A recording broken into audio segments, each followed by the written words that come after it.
بنمسي على حضراتكم مرة تانية. والله زمان وبعودة بعد غيبة طويلة عن بلدنا بالمصري، ليها علاقة بغياب بلدنا بالمصري نفسه نظرا لظروف كانت خارجة عن إرادته يعني، وإن شاء الله تكون راحت لحالها والحمد لله وربنا ما يرجعها. فاسمحوا لي الأول أرحب بالدكتورة منال عمر، استشاري الطب النفسي، والحمد لله على سلامتك. الحمد لله على سلامتك يعني نورتينا.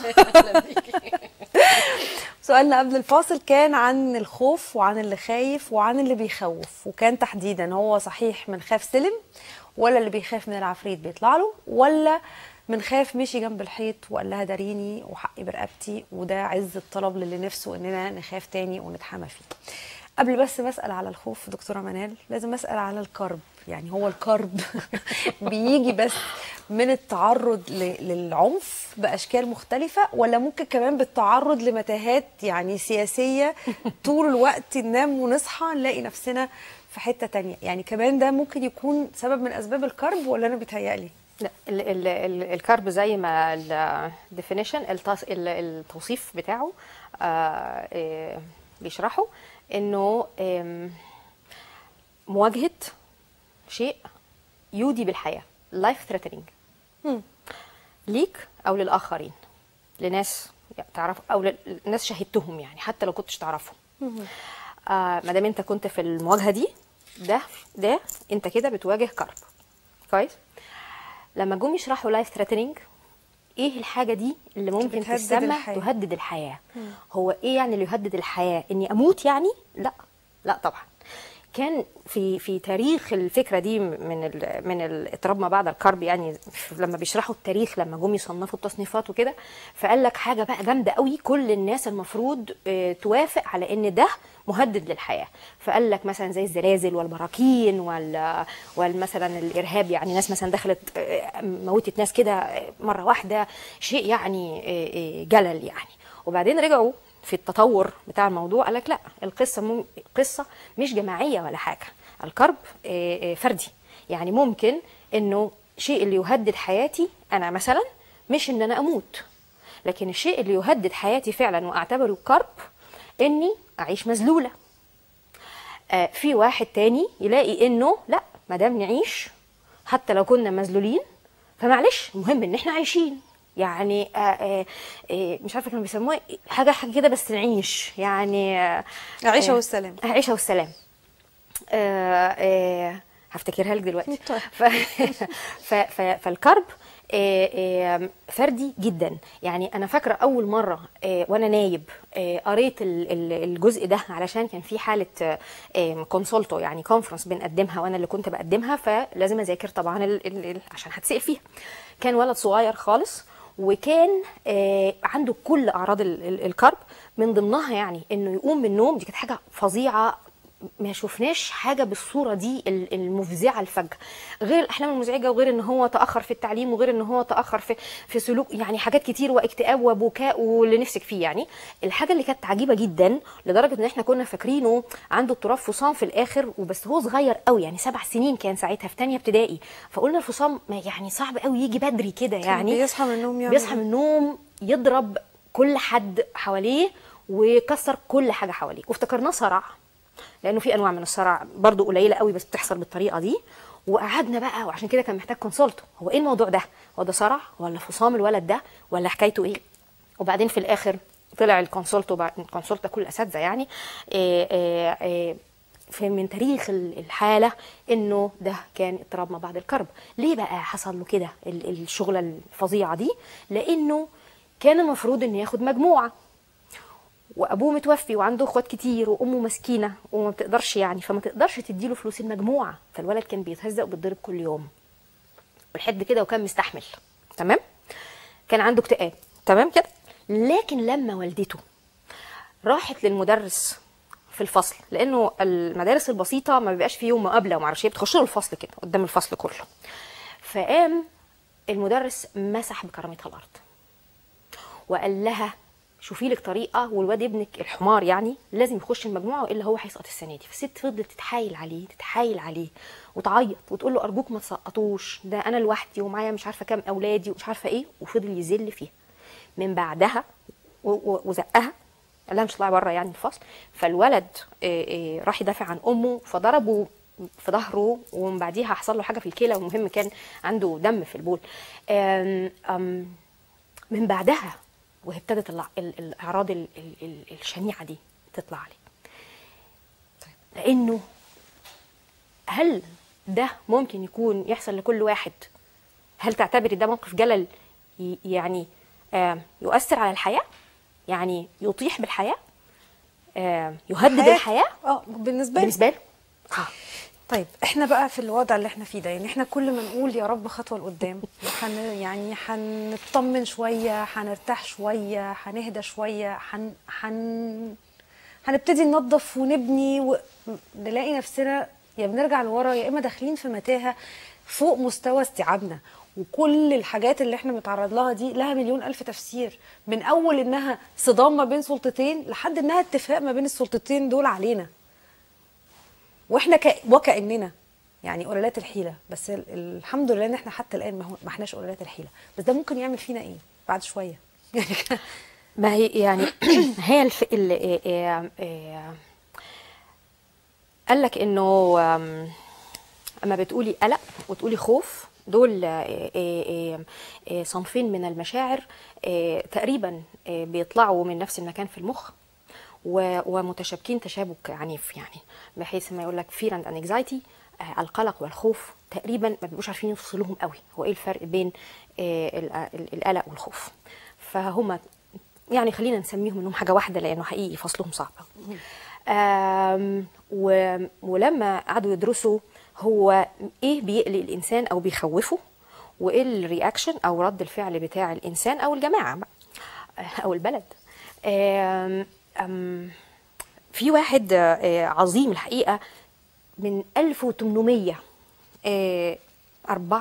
شوفي قديم ازاي، اسمه جيمس لانج، وعمل ثيوري افتراض اسمه جيمس لانج ثيوري، افتراض جيمس لانج.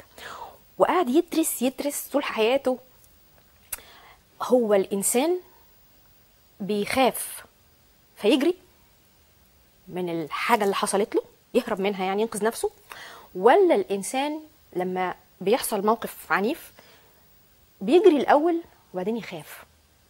فايه اللخبطه؟ يعني ايه الكلام؟ يعني ايه صحيح؟ ايه الكلام العجيب ده والله؟ ده من ساعه ما كنت نايم بفهم في الثيوري دي.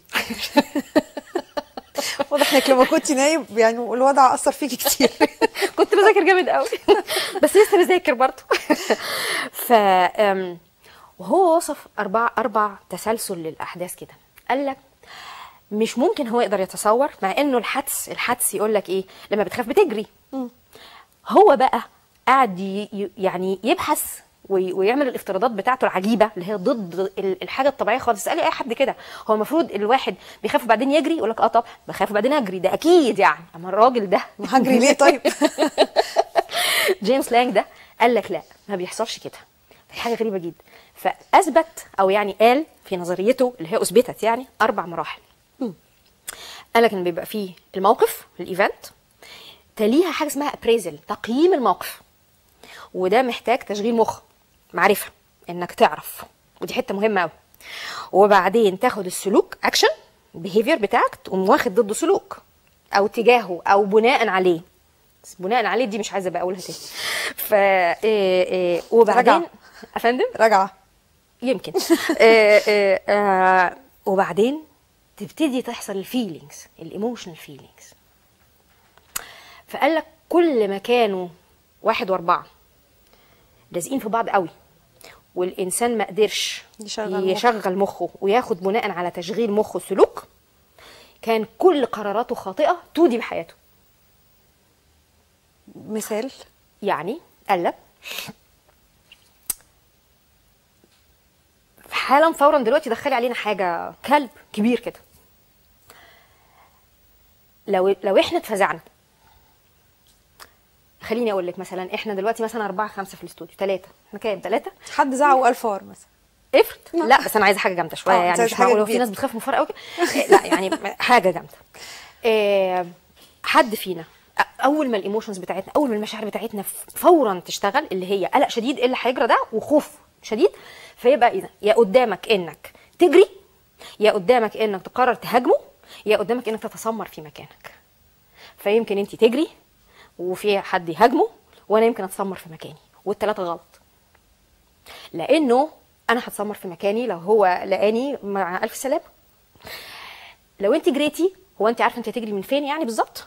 ما انت مش عارفه. فهو ممكن على فكره يلاحظك انت بالذات علشان بتجري، فيسيب الاثنين التانيين ويتجه اليكي، فانت ما كنتيش صاحبه فكر وانت بتجري من اي ناحيه. واللي هاجمه ما هوش عارف هو هيقدر عليه ولا مش هيقدر عليه، فممكن يبقى هو ريحه خالص، بدل ما هو اللي قال له تعالى لي فبرضه قضى عليه. فالثلاثه اللي هم بيسموهم فايت او فلايت او فريز، يعني تتسمر في مكانك، يا اما هتهاجم يا اما هتهرب. بس لو كان دول الثلاثه ما فيهمش مخ، يعني مش بتشغل مخك، انت كده بتودي بحياتك، قرار خاطئ. لكن افرض ان احنا مشغلين مخنا، فانا قررت انه انا هسكت خالص عشان ما يحسش بيا، فانا دلوقتي مش حاصل لي فريزنج. على فكره انا خايفه برضو، احنا ثلاثه خايفين، مفيش حد مش خايف، مش قاعده كول يعني مبسوطه قوي ان الاسد دخل دلوقتي، لا انا خايفه. لكن خايفه بعد ما فكرت ان انا هاخد قرار الان اني هقعد ساكته خالص عشان ما يحسش بيا، يمكن يفتكرني انا والكرسي حاجه واحده، فيبقى الفريزنج بتاعي ممكن ما يوديش بحياتي، لان انا عارفه ان هو مش هياخد باله الفرق بين الكرسي وبين اللي قاعد فوقيه ده. حيله يعني. او ان انت تبقي عارفه كويس قوي مخرج الاستوديو من هنا منين، وانك اقرب للمخرج منه، فتطلعي تجري على المخرج على طول، مش انك تبقي مش عارفه تروحي فين فيصطادك، يعني بتجري وخلاص. فهنا يبقى المخك اللي اشتغل وصلك لحاجه. اللي هاجمه ممكن يكون جدا عارف ان هو لو هاجمه من الحته الفلانيه هو داخل على حاجه معينه، قلبه مثلا، عينه مثلا، فهو خلاص هيمسكه بطريقه معينه، فيبقى هنا الهجوم بعد فكره. وهو بيهاجمه هو برضو خايف، وانت بتجري على المخرج انت خايفه، وانا قاعده متسمره في مكاني علشان ما يحسش بيا انا برضو خايفه. فلو حصل ان الحادثه حصلت والخوف كان متلاصق بينهم وبين بعض، كل القرارات الثلاثه هيكونوا، او الحلول الثلاثه هيكونوا غلط يودوا بالحياه. او انه يكون التسلسل اللي حصل بتاع جيمس لانج، وده روعه الثيوري، يعني روعه الافتراض، انه عايز يقول في الاخر انه قلل خوفك، اضغط على خوفك، يعني اقهر خوفك شويه لحد ما تفكر وتاخد تصرف بعد ده. وانت بتعمل التصرف انت هتكون خايف. يعني ما اظنش ابدا ان اللي رايحين يحاربوا على الجبهه بيبقوا مبسوطين، يعني عندهم هابينس، سعداء، لا. طب عندهم ايه؟ انجر، غضب، لا. طب عندهم، لا، في انكزايتي اللي هي تساوي الفير، يعني القلق والخوف. طيب لكن في فرق ما بين انه يدخل علينا اسد، ففي دلوقتي في مبرر حقيقي للخوف، وبناء عليه هنبتدي بقى يا اما نجري يا اما نتسمر يا اما نهاجم يا اما نفكر وبعدين نتصرف، وما بين انه حد من بره يقول لنا الحقوا ده في اسد جاي داخل عليكم. ايوه برافو عليكي، يا سلام، انت مذاكره جيمس بقى. لا مش مذاكره والله ده اللي احنا فيه يعني. لا هو ساعات في اسد بس كمان ساعات كويس قوي. انت عارفه احسن حاجه في الدنيا ان يبقى عندك وقت للتوقع، لانه التوقع معناها انه ايوه لما حد يجي يقول لنا الحقوا ده في اسد داخل عليكم، فيبقى اذا قدامنا 3 دقائق 5 دقائق 10 دقائق. على فكره كفاءه الانسان انها يعني تاخد قرار كويس جدا على فكره. يعني يقول لك اول ما تلاقي الحاجه اللي ممكن تخليك تبقى قلقان وتشغل مخك وتاخد فيها قرار، لو انت عندك طريقه مسبقه تقولها حالا، يعني لو انت عندك خبره سابقه يعني قرارك موجود، يعني انت فاهم كويس انت بتعمل ايه، وعشان كده هتروح متصرف على طول. تاخد منك 1/8 من الثانيه. كفاءه مخ حاجه عجيبه الاطوار. لكن لو انت لسه بتعمل الخبره فانت عندك وقت، المفروض يبقى عندك وقت اطول عشان تعمل الخبره. وعلى هذا فالمفروض انه الخبراء في انه المطب اللي وقعنا فيه من انه الاسد جاي، المفروض انه كونكلوسيفلي يعني على طول ما نقعدش نلت كتير، يعني على طول المفروض الحل الامثل يكون ايه؟ يلا الحل الامثل يكون كذا، فما تاخدش 1/8 من الثانيه عشان نقرر ان هو ده القرار الصائب فنقف كلنا وراه ونخلص من الموضوع ده. لكن لو بقى يعني عندنا براح يمكن ولا حاجه نقعد بقى نتفاهم، يعني لو ما كانتش السكه كده تبقى السكه كده، وتفتكروا طيب احسن حاجه ان احنا نقفل الباب، طب ما يمكن يهد الباب، طب ايه رايكم نطلع من السقف، طب لا ما نطلعش من السقف، طب ما تيجي نعمل حفره، يعني لو احنا عندنا كله وارد يعني طيب لكن فكره تشغيل المخ هنا مش لها علاقه بانه بقى بالذمه ينفع يبقى في اسد جاي علينا من اصلا؟ ايه ده يخص عليكي هزعل منك. ليه؟ ايه ده متوقع انت صدمتي جدا. لا لا لا لا لا لا لا لا لا لا ده لا يعني اقصد خلينا يعني عشان ممكن نكون بنتكلم عن حاجتين مختلفتين. لا يا فندم ما بنتكلمش عن حاجتين مختلفتين، ده هو ده المتوقع الوحيد. شوفي انا اقول لك على حاجه لطيفه. الراجل فرويد، اللي هو في حد يعني اتضايق مني قوي عشان انا بذاكر فرويد، اصله يهودي، قالوا كده، دي بتجيب كلامها من العالم اليهودي. الديانه ملهاش دعوه، وبلاش الحاجات دي، يعني بلاش نلعب اللعبه دي. فاليهودي اللي ضد الدين. ما هو دي حاجات برضو من الاسد، ما يعني اليهودي اللي ضد الدين. فلو انا دلوقتي هقول لك فرويد، المفروض ما اقولش فرويد، واخده بالك؟ يعني انا المفروض ان انا اتكلم كلام كده بس ما اجيبش مرجعيته منين. ليه بقى؟ علشان ده يهودي وهو ضد الدين، فانا كده لو اتكلمت كلامه مش عارفه يبقى انا ضد الدين، مش عارفه يعني. ما علينا، دي حته كده. لا بس انا عايزه ارجع بين للحته قوسين. دي. يعني لا ليه بس، خلينا بس يعني دي حته كده بس نقحت عليا يعني. اصل ده كمان ممكن يكون جزء من التخويف، انه محدش ينطق ولا يفتح بقه ولا يقول رأي لانه ده ضد الدين. مين اللي بيقول كده؟ يعني ليه برضو في كده محاولات لتخويفنا من الدين، انه الدين ده هو اللي هيخلينا ما نعملش اي حاجه خالص، لا بنحبها ولا بنفكر فيها ولا حتى خلينا نخطي لقدام ولا اي حاجه. يعني ممكن يكون ده كمان نوع من انواع انه حسبوا الاسد جاي والاسد مش جاي ولا حاجه. انت تقصدي كده؟ كده اقدر افهم قصدك. ان احنا ممكن نكون بنتكلم على حاجتين مختلفتين كده. قدرت افهم قصدك. ممكن. انا موافقه جدا على ده فعلا. هو ايه كان يا مكان، كان في مجموعه نمره 1 البرنجي نزلوا يقولوا يعني عيش، حريه، عداله اجتماعيه، كرامه انسانيه. حلو كده، دول حط لهم كده 1 على الفانيلات بتاعتهم 1. ومن بعد ما مشوا شويه فجاه بصوا لقوا 2 اخدوا الحكايه، وبعدين بعد شويه 3 طلعوا راخرين. حلو. وبعدين احنا دلوقتي في ايه بقى؟ 2 مع 3، 1 واقف بيستنى او بيشوف دوره جاي ودوره لازم يجي. فالاتنين بيلعبوا ايه بقى؟ 2 بيقول لك 3 مخيف، ده 3 هو الاسد، و3 يقول لك ده 2 هو الاسد، ما انتش واخد بالك. والاسد ما يهمناش، يعني ما يهمناش يطلع اللي يطلعوا الاسد، هو ولا واحد فيهم اسد يعني ولا حاجه. ده رايي يعني. فالفكره انه ده بيلعب على القانون ده، انه لو خوفك كويس من الاسد نمره 2 تقوم تجري، يا تتسمر مكانك، يا تجري بعشوائيه يعني ناحيته طبعا، يا تتسمر مكانك، يا تهاجمه بعشوائيه برضه. فتخسر في الثلاث حالات. هو اصله مش مهتم انك تنضم اليه يعني، ومش مهتم بيك اصلا خالص، لانه لو كان فيه اهتمام ما كانش الدنيا بقت المشهد اللي احنا فيه. والاسد ونمره 3 بيقول نفس الكلام. بقى انت ترضى انه 2 هو اللي يعمل ده؟ ما هو مش معقول يعمل فيك كده، ده هيعمل فيك ويسوي. فتقوم تعمل برضو حاجه من 3، يا تقف مكانك مستني بقى هيعملوا ايه هما الاثنين الجامدين قوي دول، يا تروح ناحيته، يا تهاجم ده.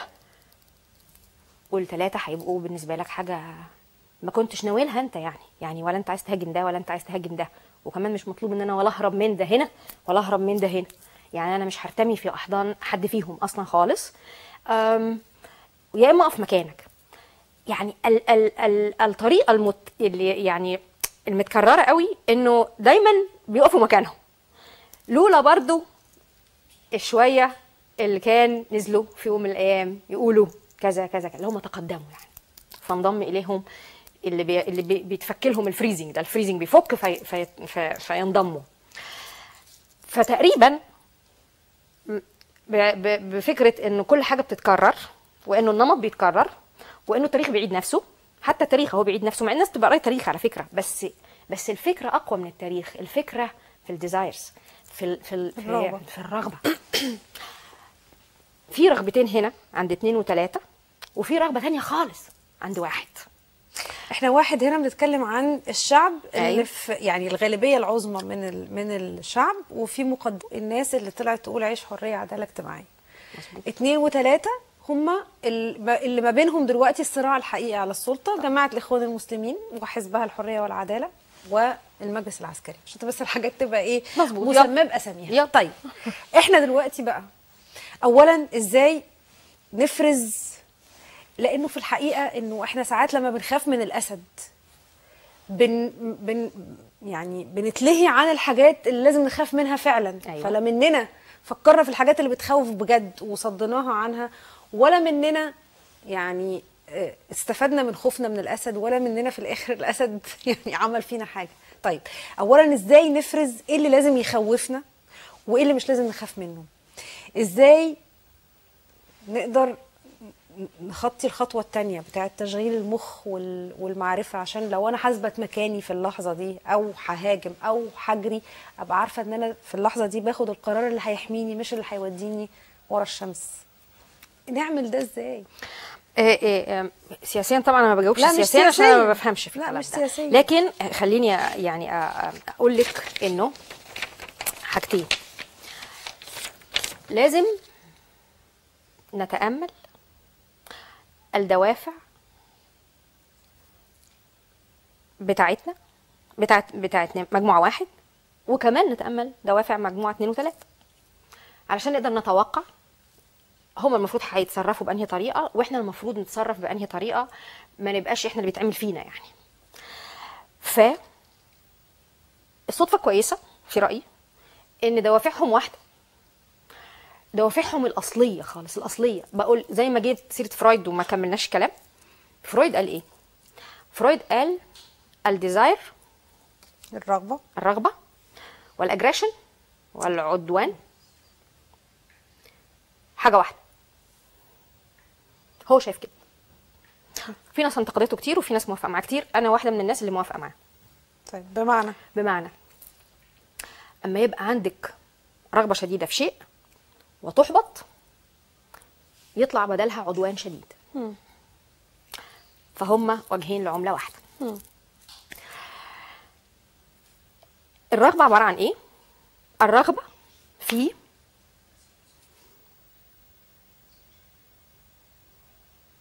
الاحتفاظ بالمكاسب التي حصلت عليها، دي رغبة شديدة. ولو في زيادة يبقى كتر ألف خير. طبعا ده هو لازم هيبقى في زيادة، ما دام أنا ما احتفظت بيه يبقى ضروري هيبقى في زيادة. والرغبة التانية برضو الملحة إنه عايزة مفيش خسارة تحل عليا. والخسارة هنا مش بمعنى ان انا اخسر المكاسب بس، لا، اذية. فالحقيقة لما احط نفسي في مثلا المجموعة اللي الناحية دي 2 الاقي انه طب هم عندهم رغبة في مكاسب، يعني هم عايزين يحتفظوا بمكاسب طبعا لانها مكاسب عنيفة عنيفة عنيفة، ما كانش يعني يتصور ان احنا نوصل لهذا الكنز خالص من 5 دقايق عدوا يعني علينا. يعني لما تشوفي طول المدى وبعدين حصلت في قد ايه تلاقي ان هي كانها حاجه كده يعني طفره. طفره. فعلا طفره. ميوتيزم سوري ميوتيشن. انت عارفه الميوتيشن اللفظ ده في الخلايا بتاعت الجسم؟ ميوتيشن طفره عاده ما بتبقى لا مؤاخذه يعني خلايا مرضيه كارسينوجينيك، يعني يقول لك سرطانيه. فليه حصل كده؟ لان حصل سيل ميوتيشن، حصل طفره في الخليه فحصل فيها تكاثر. الخليه ما بقتش مصدقه نفسها، مش بتتكسر بالطريقه الطبيعيه اللي واخدينها في البيولوجي كده، فبقت خليه سرطانيه. فلما اكنز مكاسب فاقوم اتحول الى سرطان. انت كمان مذاكره بيولوجي فرويد. احنا عندنا رغبتين. فدي حاجه مهمه. طيب والناحيه الثانيه في نفس الفكره برضو تقريبا. طيب. تقريبا العدوان بقى مفيش اي مفيش اي رغبات من دي احبطت حتى الان. ايوه لكن ممكن تحبط طبعا. المكسب ممكن يضيع، يا نهار ابيض. برضو على فكره الناحيه الثانيه علشان ما نطلعهمش من الموضوع، ما ده طفره برضو. هم كانوا يعني المفروض ان هم يعني كانوا هيجوا في المشهد كده، لا ما كانش، وبرضو ما كانش متوقع خالص يعني ان المشهد يكون كده. لكن هم شبه بعض، لا هنا اشد يعني. ده 2 ولا 3؟ ده 2. لا ده 3. التصور بانه انت تبقى على قمه الاشياء ده كان مثلا 1%، لكن هنا كان ممكن 50% ولا حاجه. فطبعا في فرق. الفكره الثانيه، هل في اذيه تحصل لي لو انا ما كنتش مكاني؟ طبعا طبعا، هنا اذيه وهنا اذيه. يعني لو هنتحاسب هيبقى في هنا اذيه وفي هنا اذيه. فانا ولا عايزه اتحاسب ومش عايزه اخسر المكاسب، فانا عندي رغبتين شداد جدا. لو دول احبطوا، يعني لو هددتني ان المكاسب بتروح من ايديا دلوقتي وهم يعني دول توينز، يعني لما دي تحصل دي هتحصل، ولما دي تحصل دي هتحصل، يعني ما فيش يعني حاجه مش معقوله، دبل هيت بيسنطاخطا، يعني ملهاش حل. ف الديزاير هنا مش ممكن يحبط، الرغبه مش ممكن تحبط. لو احبطت تبقى كارثه، هتطلع عدوان زبال غير طبعا. انا بتقمص دلوقتي يعني رول بلاي. ايوه طبعا، لو انا نمره 2 طبعا دي مشكله كبيره جدا. انا بص، انا ممكن الاقي نفسي في السجن يعني زي زمان، ولو كنت الناحيه الثانيه ممكن الاقي نفسي في السجن بس مش زي زمان، يعني حاجه جديده. يعني محدش حاسبني قبل كده، فهتبقى اول مره انا بحاسب الناس لكن محدش بيحاسبني يعني. فدي مشكله. فالرغبات اللي هتقهر، اللي هتبدي، هيطلع بدلها عدوان رهيب رهيب رهيب. فالحقيقه المشهد طيب عظيم. لكن في المقابل بقى، ما هو واحد الحقيقه ان هو الطرف اللي رغباته الحقيقيه طول الوقت بتكبت، ملهاش اهميه خالص، وهو ما زال حتى الان محتفظ بسلميته. يعني العدوان ده ما بيطلعش، وان شاء الله يفضل محتفظ بسلميته. لا دي يفضل، لكن هيفضل بس هو بتمارس عليه دلوقتي محاولات التخويف دي. والتخويف من يا ريت كمان يعني من 2 بيخوف 1 من 3 و3 بيخوف 1 من 2. لا، هو الاخطر من كده انه 2 و3 بيخوفوا واحد منه فيه، يعني بيخوفوا واحد من بعضه. دي انا الحقيقه كنت لسه بتكلم فيها يعني يوم الجمعه. وقلت ان لو واحد ده بقى 4 و8 ونص و5 وفتافيت خلاص خلصت كده، خلصت كده، يبقى خلاص. يبقى هو ده التحدي الحقيقي. ايوه بالظبط كده، انه ولا تخاف. مش هاجي اروح مخوف خمس المجموعه الواحد الصحيح، يعني اعملها خمس واخوفها فدي تيجي ناحيتي، وبعدين خمس فدي تيجي ناحيتي، وبعدين ربع دول يقفوا يا حرام يثبتوا كده، يقول لك انا بريء يا بيه، شوف انت هتعمل ايه وانا تحت امر سعادتك، بوس ايدك. يعني الحاجات اللي بتحصل دي. فهي الفكره في الشق واحنا قلنا شق الصف. يعني انا قلت الكلام ده علشان بس يعني ابقى انا عارفه ان انا بعيد دلوقتي الكلام. اللي هي الفتنه، اللي هي تقسيم حسب اشياء، حسب مسميات. وقلت قبل كده انه لو انا يعني هحاول افتت الدنيا. طيب جميل، في شخص يعني في مجال، مش في شخص، في مجال انه مثلا لو فتت لك الدنيا دلوقتي، الدنيا بتتفتت ايه؟ يعني لحد امبارح كانت الدنيا متفتته محامين، شرطه، هيئه الازهر. الموضوع ده تعبني تعب، قصه يعني اللي حصل في الازهر، لانه وهعيد تاني ان ده يساوي اللي حصل للشهداء. التقدير اللي ما بيبانش لاهم اشياء بتبقى عندنا، فاحنا بنستهين بيها بسذاجه وبغباء، وكاننا ما نستاهلش الناس دول، ما نستاهلهمش، انتوا مش فاهمين حاجه. فنقوم يعني يحصل لنا اللي يحصل لنا جزاء وفاقا للاستهانه. يعني لازم نفهم احنا ايه الحاجه العظيمه اللي عندنا وندافع عنها، لانه لو ما دافعتش عنها انت هتهان، انت هتضيع، هيجي الدور عليك تماما. يعني ده خبطه جامده. يعني انا لما اخبط معنى اهالي الشهداء فيتحطوا في ميدان التحرير علشان يعني والمصابين، يبقى انت عايز تقول لي ان دول مش مهمين، فاذا معناه ان الثوره دي كلها مش مهمه. فطب خلاص، يبقى احنا يعني ده حلو قوي، يعني انتوا ما طلعتوش يعني كل واحد صحيح ده على قلب رجل واحد يفهم ويعي ويقدر ويقدس معنى الناس اللي ماتت عشانه، ده هو مش فاهم حاجه خالص. طب ده حلو قوي، ده انت هايل، ده انا هفتتك بقى تمام، بما انه الحاجه العظيمه، يعني الرساله العظيمه اللي نزلت لك ما انتش فاهمها، طب ده انت لازم تضيع. يعني هي كده لما الرساله تنزل على قريش فما يفهموهاش، لازم يضيعوا طبعا، لازم يضيعوا. فالمره دي انا شايفه ان دي تساوي آه، المره دي مرت اللي حصل في جامعه القاهره بالظبط مع الازهر وعلماء بالظبط. الازهر. دي قصه ما فيهاش كرسي ومش لاقيين له كرسي، لا لا لا لا، القصه مش كده، القصه في المعنى. الازهر مش شخص ومش كراسي ومش مين يقعد الاول ومين يقعد في الاخر، القصه مش كده. لو كان على الشيخ كان قاعد في اي حته، هي القصه مش كده.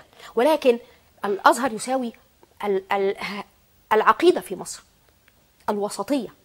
يعني الطبيعه اللي بتجري في عروقنا كده، احنا كده يعني تساوي الازهر. خلاص. وبعدين طبيعتنا دي اللي هي في ظلالها للعالم العربي والعالم الاسلامي. فما يجيش حكايه زي دي، لازم الدنيا يعني تتفهم كويس وتتشال وتتهبد. انا مش فاهمه ازاي عدت، يعني مش قادره اتصور انها عدت. انا كنت فاكره ان يوم الجمعه الناس هتبقى نازله في الشوارع يعني بتطالب بحساب اللي ما لقالوش كرسي ده. مين ده؟ مين اللي عمل كده؟ مين اللي عمل كده؟ انا عايزه اشوفه على فكره، ويقول كده وهو صاغر ان انا كنت مش فاهم انا بعمل ايه، ويتاسف ويتعاقب ويطرد. ده اللي انا فاهماه يعني. لكن ولا حاجه من دي حصلت، فدي مهمه وليها معنى. وديني بقول تاني اهو، بقول تاني اهو، بقول تاني اهو. طيب ايوه وصلت. حلو. بس السؤال، علشان احنا دلوقتي بتتكلمي على مظاهر مختلفه للفتنه، لان بيننا بنتكلم في الخوف، فالخوف سلاح اساسي من اسلحه النهارده دخلنا الفتنه. في القضاء، بقوا القضاه. ايوه بقوا القضاه. بصي امبارح محامين مش عارفه مين حاجات كده قبضوا اللي اخدوا نصيبهم تمام في الفتره اللي فاتت، يا ريت يسيبوهم في حالهم بقى. دلوقتي الدنيا عليت قوي، بقت حاجات خبطات جامده جدا. الازهر، القضاء. الفكره انه لو احنا نتصور انه دول خمس، فبقيت الواحد ملوش دعوه، قاعد مستني الخمس يعمل ايه، وده تمن، فقاعد مستني التمن يعمل ايه. يعني يا تمن شوف انت عايز تعمل ايه، دافع عن نفسك، واحنا والله معاك يعني بقلوبنا وحاجات. لو حصل كده المنظر ده كده في مشكله. لازم الواحد يفضل صحيح، يعني لازم نبقى فاهمين احنا خايفين على ايه بجد. ايوه احنا خايفين على المعاني اللي تحمينا، مش شخوص، على المعاني اللي تحمينا. يعني المعنى المطلق لأحكام القضاء، المعنى المطلق لمؤسسة الأزهر، المعنى المطلق للشهداء، المعنى المطلق للمواطنة. لما تستهيني بالمعاني المطلقة يبقى إذن أنت كده بتهددي حياتك فعلا. بس أنا الناس من حقها تخاف على تداول السلطة مثلا. يعني الناس خايفة إنه يفضلوا طيار واحد هو اللي في الحكم وعمرنا ما هنعرف نمشيهم تاني. الناس خايفة من انه المجلس العسكري هيفضل قاعد ومش هيمشي ابدا. الناس خايفة من انه التيار الديني هيقعد الستات في البيت وهيلبسنا من ساسنا لراسنا ومش هنعرف نخرج ولا نروح ولا نيجي ولا ناكل لقمة عيش. الناس خايفة لا هي دي بس اللي حاجة مهمة على فكرة. في ناس مختارة انها تعمل كده من ساسها لراسها وما تشتغلش وتقعد في البيت. القصة دي مش افخم قصة، القصة دي قصة خيبانة. مش هي ده اللي هيحصل. اللي هيحصل انه لما اقول لك فرويد بيقول ده المعنى الحقيقي للموضوع، مش انه واحدة ست تلبس او ما تسوقش العربية او تروح تتحط زي الشنطة لحد ما واحد يجي يستلمها في المطار علشان هي يعني ما عندهاش مخ ولا رجلين ولا ايدين، فهي شيء هتخش المحارم علشان يجي يستلمها زي الشنطه. ابنها الصغير اللي عنده مثلا 18 سنه محرم، فيجي ياخدها كده يستلمها من المطار يا عيني، فيروح يحطها هناك في البيت علشان هي شبه الشنطه، يعني ياخدها هي والشنطه يوديهم البيت. تمام؟ لا مش دي الكارثه. الكارثه الكبرى في المعنى المطلق ان حضرتك يوم ما تيجي تقولي انا بتكلم اقول كذا يقول لك ده ضد الدين، اهدر دمك تموتي فورا. بس هذه هي الكارثه الكبرى.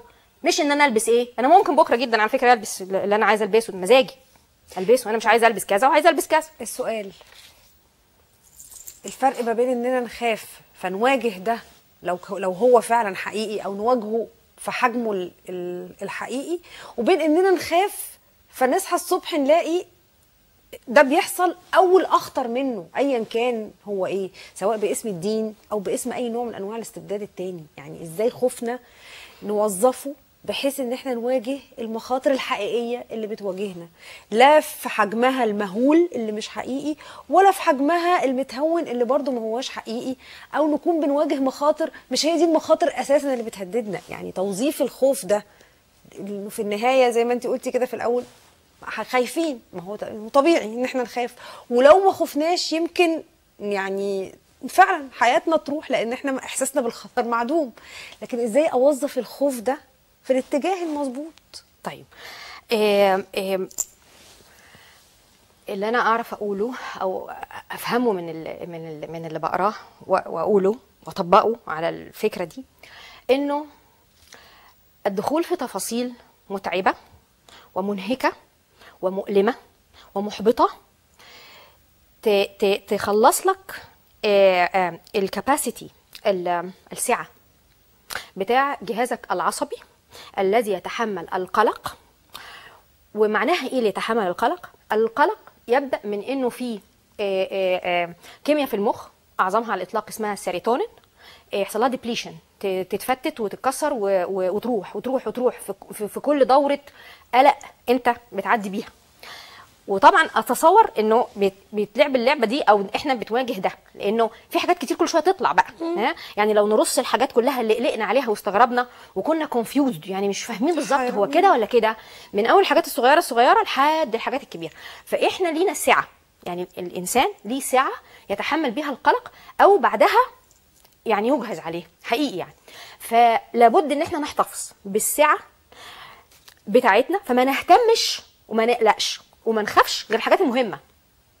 اما حاجات تانية مش ضروري ده اللي ننفعل عليها. يعني فبيقول لك اما تجيب انفورميشن اختصر، ما تقعدش تخش في 60 حاجه.